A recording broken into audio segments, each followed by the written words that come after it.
इमरान खान साहब के खिलाफ एक और केस तैयार हो रहा है और इस केस से इमरान खान साहब का बचना बहुत ज़्यादा मुश्किल है, क्योंकि अब बगावत फैलाने का केस बन रहा है और उसका बाकायदा एविडेंस भी मौजूद है।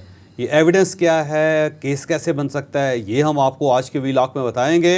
और इमरान खान साहब का जो ट्विटर अकाउंट है वो अब ख़तरे में पड़ गया है और हो सकता है कि अनकरीब वो बंद कर दिया जाए। अब वो बंद कैसे होगा, कौन करेगा, क्यों करेगा, ये भी हम आपको आज के व्लॉग में पूरी तफसील से बताएंगे। और आज के दिन काजी फायज ईसा साहब के लिए एक बहुत बड़ी खुशखबरी आ रही है। पार्लियामेंट का इजलास है और इस इजलास के बाद जजेस की उम्र और उनकी मुद्दत मुलाजमत में इजाफ़ा कर दिया जाएगा। क्या वाकई ये इजाफ़ा हो रहा है और क्या काजी फायज ईसा साहब इस इजाफ़े को कबूल कर लेंगे और क्या गवर्नमेंट के पास वाकई इतनी अददी बढ़तरी मौजूद है कि वो ये बिल पास करवा सके, ये भी हम आपको आज के व्लॉग में बताएंगे।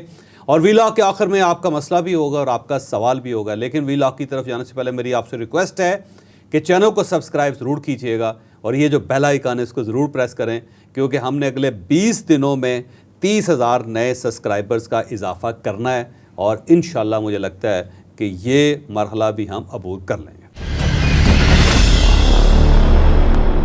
अस्सलाम वालेकुम नाजरीन, मैं हूं फ़रूख अब्बास, न्यूट्रल बाय जावेद चौधरी में। नाजरीन, ओवर कॉन्फिडेंस बहुत बुरी चीज़ है। खान साहब को ऐसा लगता है कि वो कुछ भी कहेंगे, कुछ भी लिखेंगे तो वो फोरगो हो जाएगा, कोई उस पर उस तरह से तवज्जो नहीं देगा और कोई कानूनी कार्रवाई नहीं होगी।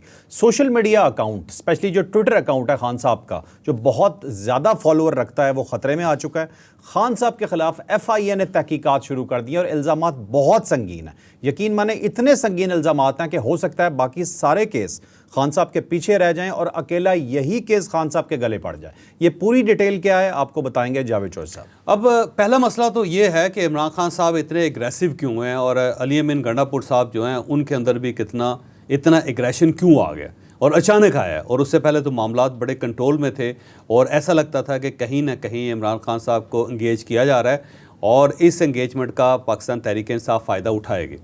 इसकी 4 रीज़न्स हैं, फ़र्क जो मैं आपको सामने रखना चाह रहा हूँ। पहली रीज़न जो है वो खैबर पख्तूनख्वा है, क्योंकि खैबर पख्तूनख्वा में ये तीसरी गवर्नमेंट बनी है पाकिस्तान तहरीक इंसाफ की और बदकिस्मती से सूबे के अंदर कोई तब्दीली नहीं आई। अगर आप खैबर पख्तूनख्वा में जाएँ तो आप देख के हैरान ही रह जाएंगे कि पंजाब के अंदर कुछ ना कुछ तब्दील हुआ है, बलूचिस्तान के अंदर बहुत ज़्यादा इंफ्रास्ट्रक्चर के अंदर डेवलपमेंट हुई है, कराची और सिंध के अंदर बहुत बड़ी तब्दीलियाँ आई हैं, इवन कश्मीर के अंदर भी बड़ी तब्दीलियाँ आई हैं। लेकिन खैबर पख्तूनख्वा में तीसरी गवर्नमेंट है, वहाँ पे कोई चीज़ तब्दील नहीं हुई। इवन खैबर पख्तूनख्वा के अंदर CTD नहीं बन सका प्रॉपर जो दहशतगर्दों को कंट्रोल कर सके। वहाँ पे फोरेंसिक लैब नहीं है और वहाँ पे अगर फोरेंसिक टेस्ट करवाने पड़ते हैं तो पंजाब लेके आ जाते हैं। वहाँ पे कार्डियोलॉजी का अस्पताल नहीं है। इवन वहाँ पे अगर CM को हार्ट का प्रॉब्लम हो जाए तो उसका इलाज या कराची होगा या फिर लाहौर होगा। और वहाँ पे रोज़गार का कोई ख़ास बंदोबस्त नहीं किया गया। ख़ुद मौलाना फजलुर रहमान साहब ये कहते हैं कि शाम 4 बजे के बाद यहाँ पे पुलिस और आर्मी जो होती है सब न्यूट्रलाइज हो जाती है और यहाँ पे दहशतगर्द फिर रहे होते हैं रात के वक्त।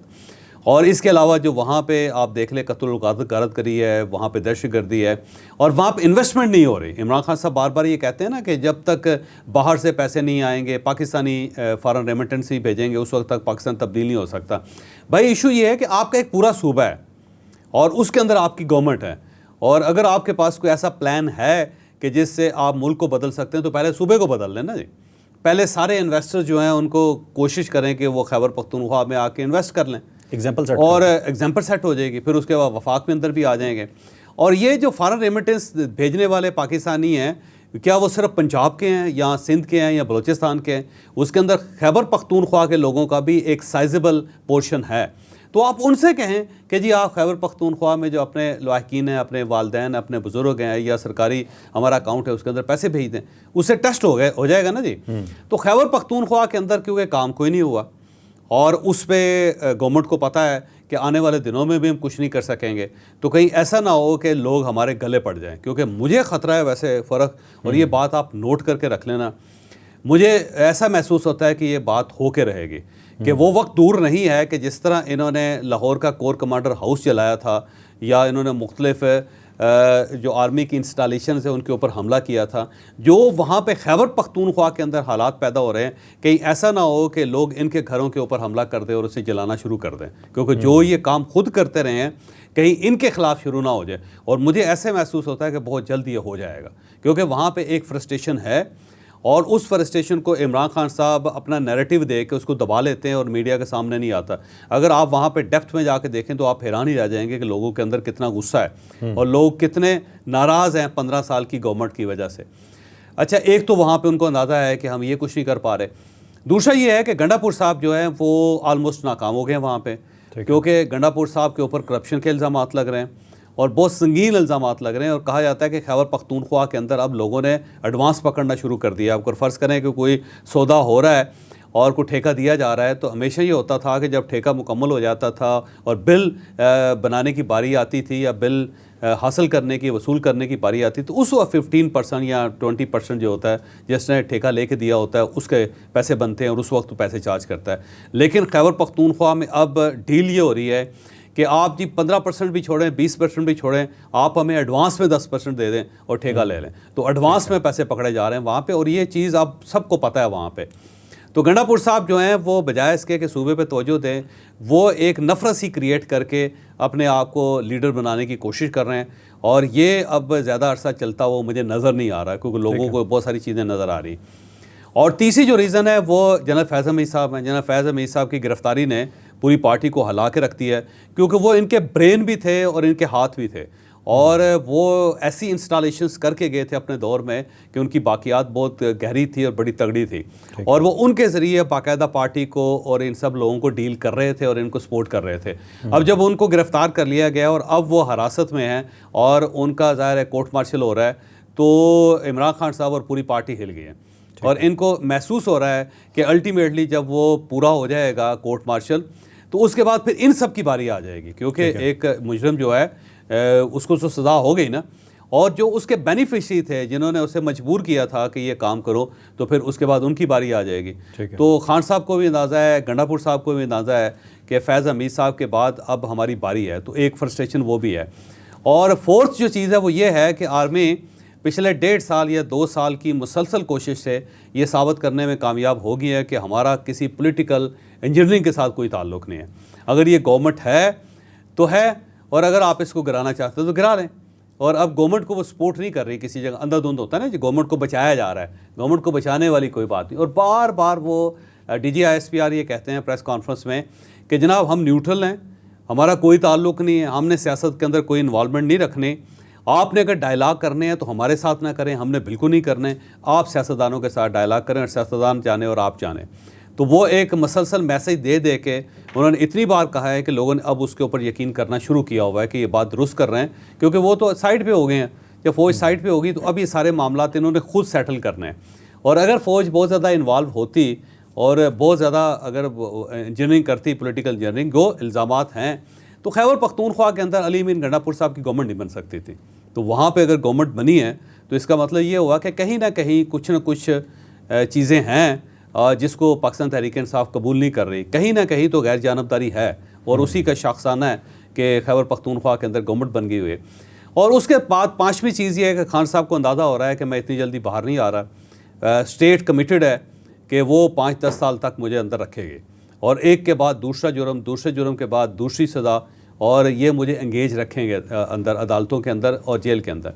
तो ये सारी फ्रस्ट्रेशन है, और उस फ्रस्ट्रेशन में इमरान खान साहब अपना खौफनाक किस्म का बयानिया लेके बाहर आ रहे हैं, और साथ साथ गंडापुर साहब उनको सपोर्ट कर रहे हैं। और इस सब का मकसद ये है कि गवर्नमेंट मजबूर हो जाए और खैबर पख्तूनख्वा के अंदर गवर्नर राज लगा दिया जाए, एमरजेंसी लगा दी जाए, और उससे ये शहादत का रुतबा पा जाए, पॉलिटिकल शहादत हो जाए इनकी, और ये एक नैरेटिव लेके फिरते रहे अवाम में कि जी हम तो काम करना चाहते थे, हमें तो काम करने नहीं दिया गया। तो इमरान खान साहब पुश कर रहे हैं, साथ साथ जो है वो गंडापुर साहब पुश कर रहे हैं, और इसका मकसद यही है कि फ़ौज की तरफ से रिएक्शन आए, गवर्नमेंट की तरफ से रिएक्शन आए। लेकिन फ़ौज का कमाल ये है कि वो कोई रिएक्ट नहीं कर रही, वो एक साइड पे बैठे हुए हैं और एंजॉय कर रहे हैं सारी सूरत हाल को, इमरान खान साहब की फ्रस्ट्रेशन को। और इमरान खान साहब अपनी हीट और हेट जो उसमें मुसलसल इजाफा करते जा रहे हैं। आज जो उन्होंने नैरेटिव दिया उस पर अपने ट्विटर अकाउंट पे, जो ऑफिशियल ट्विटर अकाउंट पे, वो सीधी सीधी धमकियाँ हैं। अफवाज पाकिस्तान को भी धमकी है और अदलिया को भी धमकी है, और जब वो उन्होंने इन रिटर्न कर दिया तो उससे पहले तो बोलते रहते थे, बोला वो लफ्ज़ शायद इतना इंपॉर्टेंट नहीं होता जितना लिखा हुआ, और वो भी आपके अपने प्लेटफॉर्म से लिखा हुआ। वो जब आ जाएगा तो फिर उसको पेश किया जा सकता है। तो जो उन्होंने ट्वीट्स की उसमें उन्होंने साबित करने की कोशिश की कि ये याहिया खान 2 हैं, जनरल आसिफ मनीर साहब, और ये पाकिस्तान को उसी तरह तोड़ना चाहते हैं जिस तरह याहिया खान ने तोड़ दिया था, और ये बड़े ज़िद्दी हैं और ये पूरे इदारे को, पूरे पाकिस्तान को तबाह कर रहे हैं। एक नैरेटिव उन्होंने ये दिया। फिर साथ उन्होंने कहा कि पब्लिक जो है उसके बाहर निकलना चाहिए, उसे तैयारी कर लेनी चाहिए, अब हकीकी आज़ादी का वक्त आ गया है, तो एक स्ट्रीट मूवमेंट जो है उसका टाइम आ गया वो। और फिर साथ साथ उन्होंने मुख्तलिफ जगहों पे जो धमकियाँ देनी थी, अदलिया को भी दी, और उन्होंने चीफ जस्टिस ऑफ पाकिस्तान को भी धमकी दी। तो ये सारी चीज़ें जब उन्होंने पोस्ट कर दी तो उसके बाद फिर FIA एक्टिव हो गई। FIA की 4 रुकनी टीम शाम के वक्त 8:10 पे वो कल रात अडियाला जेल पहुंची, और इमरान खान साहब से उन्होंने कहा जी कि हमने उनका इंटरव्यू करना है, उनसे पूछना है, इन्वेस्टिगेट करना है। तो इमरान खान साहब को लाया जाए। वो डिप्टी सुपरिटेंडेंट के कमरे में बैठे हुए थे। खान साहब ने अपने कमरे से बाहर निकलने से इनकार कर दिया। उन्होंने कहा जी मैं बिल्कुल नहीं आऊँगा, जब मेरे वकला होंगे तो मैं उनकी मौजूदगी में आपसे बात करूँगा। तो टीम तकरीबन 1 घंटा वहाँ पर बैठी रही, और मैसेजेस जो थे अंदर से बाहर और बाहर से अंदर आते रहे। और इमरान खान साहब ने उस दरमियान ये भी कहा कि मेरे पास तो ना मोबाइल है यहाँ पे, ना मेरे पास कंप्यूटर है, अब ये पता नहीं कौन वहाँ पे प्लेस कर रहा है, आप जाने और ये जाने। तो उन्होंने आलमोस्ट थोड़ा ना अपने आप को डिस्टेंस उस पर कर लिया हुआ है। लेकिन अब केस 2 बन रहे हैं इमरान खान साहब के ऊपर। एक केस तो ये बन रहा है कि वो जो एंटी स्टेट नैरेटिव ले रहे हैं वो सीधी सीधी बगावत है, और सीधी सीधी बगावत फैलाने की कोशिश कर रहे हैं। तो मेरा ख्याल है इमरान खान साहब के ऊपर एक बगावत का केस भी बन रहा है, और उसके अंदर ये एविडेंस जो है ना वो काफ़ी है, सफिशेंट है, और इसको पेश किया जा सकता है किसी भी जगह पे। और दूसरा जो इशू है वो ये है कि इमरान खान साहब का जो ट्विटर हैंडल है वो कौन चला रहा है, क्योंकि ख़ुद तो जेल के अंदर है। तो जब जेल के अंदर हैं तो फिर 2 ही हो सकते हैं मकसद। एक तो ये हो सकता है कि इमरान खान साहब की जो है अपने ट्विटर अकाउंट तक एक्सेस है, वो एक्सेस कैसे है, वो जो चीज़ है बड़ा सवाल है। और दूसरा ये है कि एक्सेस नहीं है, कोई और हैंडल कर रहा है उसको। तो कोई और है, वो कौन है जो इसको हैंडल कर रहा है, कहाँ से हैंडल कर रहा है, और क्या उसके पास ये राइट्स हैं कि एक इतना बड़ा लीडर जो है उसके लिए एक नैरेटिव क्रिएट कर सके और उसके पर्सनल ट्विटर हैंडल से उस नैरेटिव को दे सके। और ये भी इलीगल है। ये मेरा नहीं ख्याल कि एक्स की जो पॉलिसी है वो अलाउ करती है कि जी आपका ट्विटर हैंडल कोई और हैंडल करे और वो एक बाकायदा नैरेटिव दे रहा, और वो नैरेटिव एक स्टेट के ख़िलाफ़ हो। तो वो अब इमरान खान साहब को मानना पड़ेगा, या तो खुद चला रहे हैं, खुद चला रहे हैं तो एक सूरत हाल होगी, फिर उनको सज़ा हो जाएगी या उनके ख़िलाफ़ केस बन जाएगा। और अगर वो ये कहते हैं जी कोई और चला रहा है तो फिर ट्विटर अकाउंट गया, फिर तो गवर्नमेंट ऑफ पाकिस्तान इस स्टेटमेंट को पेश कर सकती है एक्स के पास कि जनाब ये एक शख्स के नाम पे है और ब्लू टिक है उसके ऊपर, और वो साबिक प्राइम मिनिस्टर रहा है, और उसका ट्विटर अकाउंट जो है ना वो इंग्लैंड के अंदर हैंडल हो रहा है या अमेरिका के अंदर हैंडल हो रहा है। तो ये कैसे हो सकता है? डिसऑन हो गया तो चला जाएगा, वो चला जाएगा। और अगर उसे ऑन कर लेते हैं तो फिर ये फिर भी चला जाएगा। खान साहब खुद खान साहब जो है वो बगावत फैला रहे हैं और फिर उनको सजा हो जाएगी। तो बड़ी एक ना नाजुक सी सूरत हाल है। ट्विटर अकाउंट तो गया है इमरान खान साहब को, मुझे लगता है, और साथ साथ जो ये है कि केस भी एक नया बनने वाला है, और आइंदा इमरान खान साहब को बड़े मोहतात तरीके से अपनी तहरीरों पे ख्याल रखना पड़ेगा, और ट्विटर के ऊपर जो वो बयानियाँ दे रहे हैं उसके ऊपर भी उन्हें मोहतात होना पड़ेगा। लेकिन मेरा ख्याल है खान साहब जो कपड़े फाड़ के बाहर निकल रहे हैं, और उनका कहना यही है कि जनाब नहीं, अब नाउ और नेवर का मामला है कि या अब है या फिर कभी नहीं है। तो वो उस तरफ जा रहे हैं बड़ी तेज़ी से। एक तो चौधरी साहब खान साहब मेरे ख्याल मायूस हो गए थोड़ा एस्टेब्लिशमेंट से कि उन्होंने बिल्कुल बातचीत नहीं की, मायूस हो गए। अच्छा, मैं इसमें ये जानना चाहता हूँ चौधरी साहब कि जो इमरान खान साहब के अपने बयानात होते हैं, जो अमूमन अडियाला जेल से सहाफ़ियों से बात करते हुए जो बातें करते हैं, वही चीज़ें कोई कंपाइल करके उनको ट्विटर पर लगा देता है, बातें वही होती हैं, लेकिन आज थोड़ा सा मुख्तलिफ है उसमें। थोड़ा सा मुख्तलिफ है, और जो उनकी बातें थी इसमें कोई शक नहीं कि पहले जो उनके होता था वो, और इसके अंदर भी पोर्शंस हैं कि ये या 2 हैं और ये करना चाहते हैं वो करना चाहते हैं। इसमें कोई शक नहीं कि जो ये सहाफ़ियों से बात करते हैं उसको सीधा करके कोई आदमी उनके एक नैरेटिव सा बना के ट्विटर पे दे देता है। लेकिन ये वाला चीज़ें थोड़ी सी मुख्तलिफ हैं। ये वो नहीं है जो सहाफ़ियों के साथ बात हुई है। इसके अंदर सख्ती है, सख्ती ज़्यादा है। अच्छा साहब, ये जो फॉरेन रेमिटेंस की बात खान साहब बार बार करते हैं, ये इनडायरेक्टली मैसेजेस तो नहीं देते बाहर के लोगों को, भाई पैसे ना भेजना जब तक मैं नहीं आता? हाँ, लेकिन अब ये देखिए फॉरेन रेमिटेंस में तो इजाफा हुआ है, वैसे कोई ऐसा मसला नहीं है। इमरान खान साहब के दौर में बहुत ज़्यादा था, इसमें कोई शक नहीं। लेकिन जो रिकॉर्ड टूटा था वो मियाँ शहबाज साहब के दौर में टूटा था, जो 16 महीने की गवर्नमेंट थी उसमें रिकॉर्ड कायम किया था ना जी फॉरेन रेमिटेंस बहुत तेज़ी से आई थी। अब ये जो फॉरेन रेमिटेंस का इशू है ना, ये फ़र्क याद रखो कि इसका किसी बंदे के साथ, किसी पॉलिसी के साथ ताल्लुक़ नहीं है, इसका ताल्लुक़ बाहर की पॉलिसीज़ के साथ है। अब पहले ये होता था जो डॉलर था उसके ऊपर कोई इंटरेस्ट रेट नहीं होता था अमेरिका वगैरह में, और या पाउंड से होते हैं इंटरेस्ट रेट नहीं था। वो आप उसे बैंक में रखें या अपनी जेब में रखें या पाकिस्तान में भिजवा दें या वहाँ रख लें, उसके ऊपर कोई आपको इंटरेस्ट नहीं मिलता था। वो सिर्फ एक अमाउंट थी जो आपके पास पड़ी रहती थी। लोग फिर इस तरह करते थे कि उसे पाकिस्तान भिजवा देते थे। और दूसरा ये है कि यहाँ पे ज़ाहिर एक्सचेंज वैल्यू उसकी बहुत ज़्यादा है। अब वहाँ पे 1 पाउंड है तो यहाँ पे 300-350 रुपये होंगे। तो अब आप देखो ना उसके अंदर वेरिएशन कितनी है। वहाँ पे 1 डॉलर है तो यहाँ पे 280 रुपये हैं, और अगर वहाँ पे 1 यूरो है तो यहाँ पे 305 रुपये हैं। तो वेरिएशन जो उसकी ना वो लोग एंजॉय करते हैं उस चीज़ को। दूसरा यहाँ पे अगर वहाँ से एक 100 पाउंड भेजेंगे तो यहाँ पे तकरीबन 35,000 रुपया हो जाएगा। तो एक फैमिली जो है वो बड़ी आसानी से 35,000 रुपये में गुजारा कर सकती है। तो लोग जो हैं वहाँ से फिर पैसे अपनी फैमिलीज़ को भेजते रहते थे क्योंकि वहाँ रखने का कोई फ़ायदा नहीं था। अब वहाँ पे ये चेंज आ गई। कोविड के बाद जो चेंज आई वो ये कि अमेरिका ने पहली मरतबा इंटरेस्ट रेट देना शुरू कर दिया डॉलर्स के ऊपर। ठीक है। तो पाउंड्स के ऊपर यूके ने देना शुरू कर दिया, और यूरोप के अंदर कई मुल्क ऐसे हैं जो अब आपको वहाँ पे जो यूरोज़ हैं उसके ऊपर इंटरेस्ट दे रहे हैं। तो उसका नुकसान ये हुआ कि वो पाकिस्तानी जो पहले पैसे इधर भेज देते तो उन्होंने अपने बैंकों में रखने शुरू कर दिए। तो उसकी वजह ये नहीं है कि इमरान खान साहब की गवर्नमेंट चली गई है तो इसलिए लोग पैसे नहीं भेज रहे। पैसे इसलिए नहीं भेज रहे कि अब वहाँ पे बैंकों ने इंटरेस्ट रेट देना शुरू कर दिया है, और उसकी वजह यह है कि वहाँ पे बैंकों ने इंटरेस्ट देना शुरू कर दिया और लोगों ने वहाँ पे पैसे इन्वेस्ट करना शुरू कर दिए, वहाँ पे रखने शुरू कर दिए। और जिस दिन वहाँ से इंटरेस्ट रेट ख़त्म होगा बैंकों से तो दोबारा पाकिस्तान पैसे आने शुरू हो जाएंगे। ये कोई ख़ास साइंस नहीं है। दूसरा, इमरान खान साहब एक मैसेज भी दे रहे हैं साथ साथ कि जो कुछ उनके ऐसे लोग जो बहुत ज़्यादा उनसे कमिटेड हैं, उनको ये कह रहे हैं कि जब तक मैं हूँ जेल में या हम इक़्तिदार से बाहर हैं तो आपने पैसे नहीं भेजने। तो एक इनडायरेक्ट मैसेजिंग भी है कि जनाब मैं हूँ तो फिर आपने पैसे भेजने, और मैं अगर नहीं हूँ तो फिर स्टेट को पैसे नहीं देने। और ये उन्होंने ओपनली भी कहा था, आपको याद हो शायद जब वो ज़मान पार्क में थे तो वो ओपनली भी कहते थे वो। ठीक है। और एंटी स्टेट है ना जी वो सारा, कि जी आपने रियासत को अब सपोर्ट नहीं करना, बल्कि उन्होंने तो IMF को ख़त लिख दिया था कि आपने इनको कर्जा नहीं देना, क्योंकि हमारी हुकूमत आएगी तो हम ये कर्जा वापस नहीं कर सकेंगे। जैसे मैं एक स्ट्रेट क्वेश्चन करना चाहता हूँ आपसे, ये मुल्क ऊपर है या आपकी ज़ात ऊपर है? ये पता नहीं है, वैसे खान साहब को समझना चाहिए वैसे, क्योंकि अगर मुल्क नहीं है तो खान साहब को क्या फ़ायदा होगा फिर। खान साहब तो मेरा ख्याल यूके फिर जाके अपनी पुरानी फैमिली जो साबिक फैमिली उसी के साथ वक्त गुजारने पर मजबूर हो जाएंगे।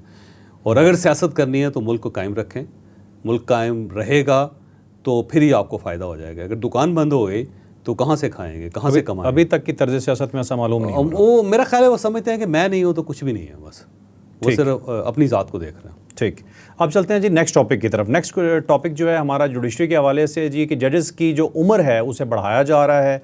आज सेशन के अंदर बिल पेश किया जाएगा और उम्मीद ये है कि अक्सरियत गवर्नमेंट हासिल कर चुकी है, तभी वो इस बिल को ला रहे हैं। ये उम्र किसकी बढ़ रही है, कितनी बढ़ रही है, और किस कोर्ट में किस जज की कितनी उम्र में इजाफा होने जा रहा है, ये पूरी डिटेल से स्टोरी बताएंगे आपको जावेद चौधरी। अब देखिए, बड़े मुद्दत से लगी हुई थी गवर्नमेंट इस बिल के लिए, और कई मरतबा जब हम ये कहते थे कि जनाब ये बिल तैयार करके बैठे हुए हैं तो गवर्नमेंट उसकी तरदीद कर देती थी। बल्कि आज़म वज़ीर तारड़ साहब ने तो ये तक कह दिया कि चीफ जस्टिस तो तैयार ही नहीं है। फिर चीफ जस्टिस पाकिस्तान के साथ जो सहाफ़ियों की मुलाकात हुई उसके बाद भी उन्होंने कह दिया कि चीफ जस्टिस ने कहा जी मैं तो इंटरेस्टेड ही नहीं हूँ इसके अंदर। फिर उसकी तरदीद आ गई कि ऑफ द रिकॉर्ड मीटिंग थी और उन्होंने क्यों चीज़ों को बयान किया और डिस्टार्ट करके, लग करके, तोड़ मरोड़ के चीज़ों को पेश किया गया, जबकि उनका मकसद ये नहीं था। चीफ जस्टिस साहब ने तो ये कहा था कि अगर ये सिर्फ फ़र्द वाहिद के लिए होगा तो मेरे लिए काबिल कबूल नहीं होगा, लेकिन अगर इन ब्लैंकेट होता है और ऐसा होता है कि सब के लिए हो जाता तो फिर उनके लिए काबिल कबूल होगा। तो अब गवर्नमेंट जो थी उस पर काम बहुत ज़्यादा कर रही थी, क्योंकि गवर्नमेंट के पास अददी बर्तरी नहीं थी।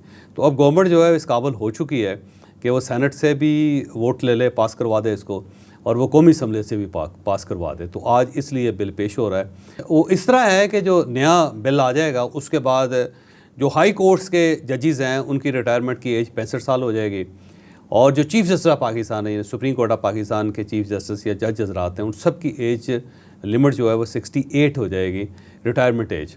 और उसमें ज़ाहिर चीफ जस्टिस हैं तो उनको भी ज़ाहिर 68 साल तक वो भी रह सकेंगे। इससे फिर काजी फायज़ ईसा साहब जो उनकी मुद्दत रिटायरमेंट जो है उसके अंदर इजाफा हो जाएगा, 3 साल उन्हें और मिल जाएंगे। और अब सवाल ये है कि क्या काजी फ़ाइज़ ईसा साहब इसे कबूल कर लेंगे, मेरा ख्याल है उसे वो एक्सेप्ट कर लेंगे, क्योंकि अगर वो इसे एक्सेप्ट नहीं करते तो फिर उन्हें इस्तीफ़ा देना पड़ेगा। और मेरा नहीं ख्याल कि काजी फ़ाइज़ ईसा साहब इस्तीफ़ा देंगे वक्त से पहले, उनको क्या ज़रूरत है इस्तीफ़ा देने की। और सिर्फ उनके लिए तो नहीं किया जा रहा है, ये तो पूरे इंस्टीट्यूट के लिए किया जा रहा है। तो पूरे इंस्टीट्यूशंस के अंदर अगर तब्दीली आ रही है तो मेरा नहीं ख्याल कि इसको कोई शख्स कबूल नहीं करेगा। कुछ जजेस जो सीनियर जजेस हैं, जैसे मंसूर अली शाह साहब हैं या मनीब अख्तर साहब हैं, जस्टिस मनीब अख्तर साहब हैं, उनको ज़्यादा धचका लगेगा इसका, क्योंकि वो तो ज़्यादा चीफ जस्टिस बनने थे और अब उनकी जो है ना ये इम्कान ज़रा कम हो जाएगा सर। और अगर बने भी तो 3 साल बाद बनेंगे, उस वक्त तक तो पुलों के नीचे से बहुत सारा पानी निकल चुका होगा। और साथ इमरान खान साहब को बहुत ज़्यादा तकलीफ़ होगी इसकी, कि उनकी सारी उम्मीदें जो हैं वो जस्टिस मंसूर अली शाह साहब से वाबस्ता थी, तो उनको बड़ा धचका लगेगा। ठीक, चौधरी साहब आपकी ज़ाती राय में ये बिल कैसा है? मेरा ख्याल है ठीक है जी, कोई हरज नहीं है इसके अंदर। टाइमिंग का मसला है, टाइमिंग का ये है कि इस वक्त सारे गवर्नमेंट को इसका फ़ायदा है तो इस वक्त ले आई है, और अगर किसी और टाइम पे होता तो किसी को कोई एतराज़ ना होता इस पर। एतराज़ जो है ना सिर्फ टाइमिंग की वजह से है। लेकिन अब मसला ये है कि अगर इमरान खान साहब की गवर्नमेंट होती तो क्या वो ये बिल ना लेके आते, वो भी लेके आते। तो गवर्नमेंट ने अपना फ़ायदा देखना है, कोई शक नहीं है, वो इदारों का फ़ायदा भी देखा जाता है, मुल्क का फ़ायदा भी देखा जाता है, लेकिन हर गवर्नमेंट अपना फ़ायदा देखती है। ठीक है, तो इस गवर्नमेंट ने भी अपना फ़ायदा देखा। तो इमरान खान साहब के दौर में देखें ना कितनी लेजिस्लेशंस हुई, उन्होंने अपना फ़ायदा देखा ना, और उस पर अपोजिशन बहुत एतराज़ करती रही। अब इसी टाइप का वाक़या जो है इस गवर्नमेंट में आ रहा है और अपोजिशन एतराज़ कर रही है, तो अपोजिशन एतराज़ करती रहती है, गवर्नमेंट जो है वो फिर बिल लाती रहती हैं। ठीक है, रैशनल अप्रोच तो यही है कि हर गवर्नमेंट का हक़ है कि वो ऐसा बिल लेके आए जिसका इदारे को या उनको फ़ायदा हो। तो हर सब लोग अपना अपना फ़ायदा देखते हैं, तो गवर्नमेंट अपना फ़ायदा देख रही है। खान साहब होते हैं ना, आप यकीन करें, वो भी ये बिल लेके आते हैं। ठीक है, और अगर खान साहब, मैं एक चीज़ आपको बताता हूँ, मतलब खान साहब बड़े प्रिंसिपल्ड मैन है ना, तो उन्होंने अपने दौर में जनरल बाजवा साहब को एक्सटेंशन दी थी और आउट ऑफ द वे जाके एक्सटेंशन दी थी। भैया अगर फ़र्ज़ करें आप इतने प्रिंसिपल पे तगड़े हैं और आइन और कानून का ख्याल रखने वाले हैं और अखलाकी मेयारात जो है उसके ऊपर उसकी पाबंदी करने वाले हैं, तो क्यों आपने एक्सटेंशन दी? बिल्कुल ना देते आप, और ना सिर्फ दी बल्कि अपोजिशन को भी मजबूर किया कि आप भी इसके ऊपर मोहर लगाएं और आप भी कहें जी बिल्कुल ठीक है, वेल डन। और ये नैब तरमीम के ख़िलाफ़ थे, अब तरमीम होने के बाद उसी के कवर में खुद छुपना चाह रहे हैं। खुद छुपना चाह रहे हैं। बल्कि आपको याद है कि जब वो जनरल बाजवा साहब की एक्सटेंशन हो रही थी तो सुप्रीम कोर्ट ऑफ पाकिस्तान की तरफ से खासा पंगा डाल दिया गया, उसके अंदर रफड़ डाल दिया गया, और गवर्नमेंट ने कितना स्टैंड लिया उसके ऊपर, कहाँ तक गवर्नमेंट गई। उन्होंने फ़रोग नसीम साहब को इस्तीफ़ा दिलवा के जनरल बाजवा साहब का वकील बनवाया और वो वहाँ बाकायदा मुकदमा लड़ते रहे। फिर उसके बाद जब सुप्रीम कोर्ट ऑफ पाकिस्तान ने वो सारी फ़ाइल उठा के पार्लियामेंट हाउस भेजी तो उसके बाद गवर्नमेंट ने वहाँ से उसे पास करवाया और उस पर कितना ज़ोर लगाया उन्होंने। जनरल फैज़ हमीद साहब को बाकायदा इस्तेमाल किया गया उस काम के लिए। तो इमरान खान साहब आज ये कह रहे हैं कि एक्सटेंशन नहीं होनी चाहिए और ये इदारों को तबाह किया जा रहा है, तो भाई साहब आपने कौन सा इदारे की मेहरबानी की थी? क्या उसकी इज़्ज़त और हुर्मत बचाई थी आपने? क्योंकि इतने तगड़े से ना देते ना आप ये एक्सटेंशन, क्यों दिया आपने एक्सटेंशन? ठीक है, प्रिंसिपल है तो सबके लिए, सबके लिए, सबके लिए। ठीक है, लिहाजा अगर आज इमरान खान साहब की गवर्नमेंट होती ना, आप यकीन करें कि वो भी ये काम कर रहे होते। ठीक ठीक। नाज़रीन चलते हैं अब अपने अगले सेगमेंट की तरफ। मसला है जी, मसला बयान करते हैं। पहला, चित्राल की सड़कों को बेहतर करवाया जाए। मैसेज तो लंबा है लेकिन मकसद सिर्फ ये था। महमूद साहब कह रहे हैं। वैसे चित्राल की सूरत वाकई ख़राब है, और अगर आप वहाँ से कैलाश की तरफ जाएँ तो थोड़ा सा फासला है, कोई 30-35 किलोमीटर का, लेकिन 4-5 घंटे लग जाते हैं। और इतनी ज़्यादा बम्पी रोड है कि आप अंदाज़ा नहीं, के साथ दरिया बह रहा है और हर वक्त आपको ये ख्याल यही होता है कि बस मैं सीधा दरिया में गया। और इसके अलावा जो चित्राल की मेन सड़कें हैं वो तो ठीक हैं, जो यहाँ से इस्लामाबाद से जाती है चित्राल तक वो ठीक है, और चित्राल शहर के अंदर भी जो सड़क है वो ठीक है, लेकिन जो 7 देहात हैं उनकी वाकई बुरी हालत है। और खैबर पख्तूनख्वा में अब ये तीसरी गवर्नमेंट है PTI की, और ये बड़ा क्लेम करते हैं कि हमने सियाहती मराकज़ उनमें बड़ा इजाफा किया। तो चित्राल तो बहुत बड़ा मरकज़ है, तो मेहरबानी करके उसके ऊपर भी तवज्जो दे दें। वैसे तो ये क्लेम ही करते हैं कि जी सियाहती मकामात को बहुत कह रहे हैं, भाई कोई एक सियाहती मकाम बता दें जो खैबर पख्तूनख्वा के अंदर जहाँ पे बेसिक ज़रूरियात मौजूद हों। ठीक, कोई एक भी नहीं। ठीक, और इस पर काम करने की बहुत ज़रूरत, बहुत ज़्यादा ज़रूरत। ठीक, आप चलते हैं जी अपने सवाल की तरफ। नाज़रीन कुछ सवाल ऐसे होते हैं कि बंदे का त्रा निकाल देते हैं। अब ये सवाल ऐसा ही है। जायद बेग साहब ने कनाडा से एक क्वेश्चन किया। क्वेश्चन है चौधरी साहब कि इमरान खान बार बार मरने की बात करते हैं, जब वो कहते हैं मेरी जान को ख़तरा है। ऐसा तो नहीं कि कोई खुदकुशी या उसकी अटेम्प्ट करके उसका इल्ज़ाम एस्टेब्लिशमेंट पे लगा दिया जाएगा? पता नहीं, वैसे अल्लाह माफ़ करे, ऐसा होना तो नहीं चाहिए, लेकिन एक लेवल होता है हर लीडर का, वो हीरोइक डेथ चाहता है, वो एक ऐसी मौत चाहता है जो हीरो की तरह हो और जिसे पूरी ज़िंदगी याद रखा जाए। मतलब जुल्फ़िकार अली भुट्टो साहब के पास भी ऑप्शन था कि वो माफ़ी तलाफ़ी करवा के जान बचा के बाहर जा सकते थे, लेकिन उन्होंने हीरोइक डेथ को प्रेफर किया। तो वो फांसी पे झूल गए, लेकिन उन्होंने कंप्रोमाइज़ नहीं किया। तो हो सकता है इमरान खान साहब के कहीं बैक ऑफ माइंड ये चीज़ हो, या इस टाइप का कोई इंसिडेंट हो भी सकता है, लेकिन अल्लाह माफ़ करे, अल्लाह ताला महफूज रखे। सबसे बड़ी पार्टी है, सबसे बड़े लीडर हैं इमरान खान साहब, उन्हें इस लेवल पे नहीं जाना चाहिए। मैं बार बार ये कह रहा हूँ कि ये बेसिकली लॉ ऑफ अट्रैक्शन है जिसकी तरफ जा रहे हैं, उनको इस टाइप की बातें नहीं करनी चाहिए। नहीं करनी चाहिए। ठीक है नाज़रीन, आपने आज का व्लॉग देखा, यकीनन बहुत इन्फॉर्मेटिव रहा होगा।